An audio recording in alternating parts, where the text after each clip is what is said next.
நீதிபதி இளம்செழியன் அவர்கள் நீதித்துறையில் இருந்து ஓய்வு பெறுகிறார். நீதிபதியாக 27 வருடங்களை பூர்த்தி செய்கிறார் நீதவான் மாணிக்கவாசகர். இளஞ்செழியன் சேர் அவர்கள் அரசியல் தலையீடுகளுக்கு அடிபணியாதவர், நீதியை சரியாக நிலைநாட்டும் நீதிவான். இன்றைய இலங்கை நீதிபதிகளின் வெள்ளி விழா பூர்த்தி செய்த முதல் தமிழ் நீதிபதியான நீதிபதி மாணிக்கவாசகர் இளஞ்செழியன் நீதிபதியாக 27 ஆண்டுகளை பூர்த்தி செய்கிறார். 1999 நீதிபதியாக நியமனம் பெற்று வவுனியாவில் தனது முதல் நியமனத்தை நீதவானாக ஆரம்பித்து 2024 27 ஆண்டுகளை பூர்த்தி செய்த முதல் தமிழ் நீதிபதி என்ற சிறப்பிற்குரியவராகிறார்.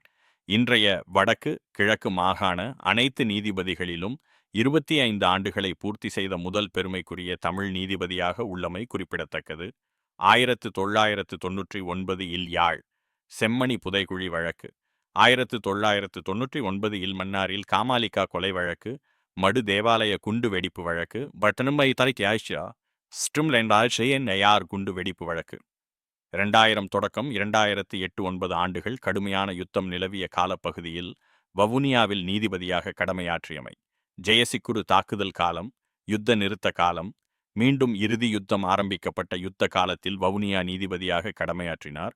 2006 வவுனியா விவசாய கல்லூரி மாணவர்கள் கொலை வழக்கு, 2008 மேல் நீதிமன்ற ஆணையாளராக நியமிக்கப்பட்டமை, 2009 திருகோணமலை கோயில் குருக்கள் மனைவி கொலை வழக்கில் மரண தண்டனை வழங்கியமை, அந்த கொலை வழக்கு தீர்ப்பு உயர் நீதிமன்றம் வரை சென்று தீர்ப்பு உறுதிப்படுத்தப்பட்டமை, 2014 கல்முனை மேல் நீதிமன்ற நீதிபதியாக நியமனம், 2015 கணவர் கொலை கியாலை வழக்கில் இஸ்லாமிய பெண்ணிற்கு மரண தண்டனை விதிக்கப்பட்டமை, தீர்ப்பு மேன்முறையீட்டு நீதிமன்றத்தில் உறுதிப்படுத்தப்பட்டமை, 2015 யாழ் மேல் நீதிமன்ற நீதிபதியாக நியமனம் பெற்று 3 அடங்கிய தீர்ப்பாயத்தில் 1 நீதிபதியாக வித்யா கொலை வழக்கில் தனி தீர்ப்பு எழுதி மரண தண்டனை விதித்தமை, 2018 திருகோணமலை மேல் நீதிமன்ற நீதிபதியாக இடமாற்றம் பெற்று யாழ் இளைஞன் கொலை வழக்கில் இரு இராணுவ அதிகாரிகளுக்கு மரண தண்டனை விதித்தமை, 2022 வவுனியா மேல் நீதிமன்ற நீதிபதியாக இடமாற்றம் செய்யப்பட்டு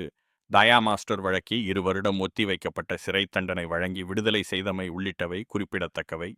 27 வருட காலப்பகுதியில் நீதிபதி மாணிக்கவாசகர் இளஞ்செழியன் மேற்குறித்த முக்கிய வழக்குகளுக்கான தீர்ப்புகளை வழங்கியுள்ளமை குறிப்பிடத்தக்கது. நீதியின் காவலனுக்கு வாழ்த்துக்கள்.